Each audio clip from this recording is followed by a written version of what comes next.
انا عارف ان انت فاكر ان انا زعلان منك، بس الحقيقه انا عمري ما اعرف ازعل منك عشان انت اخويا. انا بس غصب عني كنت مصدوم بعد ما طلعت من العمليات وعرفت مبقتش عارف افكر ازاي، مبقتش فاهم حاجه. انا كل اللي اعرفه عن نفسي ان انا ظابط مقاتل. عارف ان انا ممكن اموت في اي لحظه، وعارف ان ممكن اتصاب، بس عمري يعني ما يجي في خيالي ان انا مش هقدر ارجع تاني زي الاول واكمل. كان صعب عليا. عارف انا قابلت مين امبارح؟ قابلت مين؟ العميد سيد. هو انت ما سمعتش عن الهجوم اللي حصل على 101؟ عرفت. امي حاولت تخبي عليا بس انا عرفت. وعرفت ان العميد سيد استشهد. مش انت كنت بتقول لي هتعرف لوحدك عن ايه زياره؟ امبارح عرفت.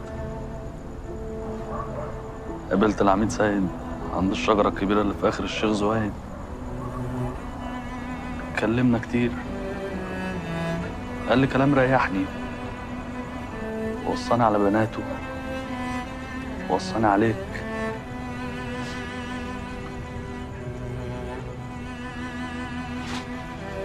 قبل ما يستشهد بيومين كان بيكلمني عنك.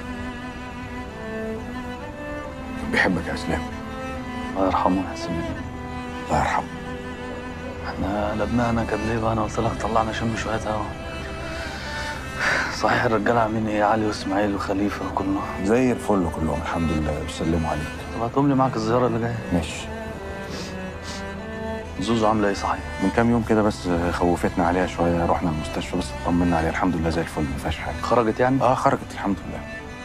كان بتكلم امك امبارح اصلا.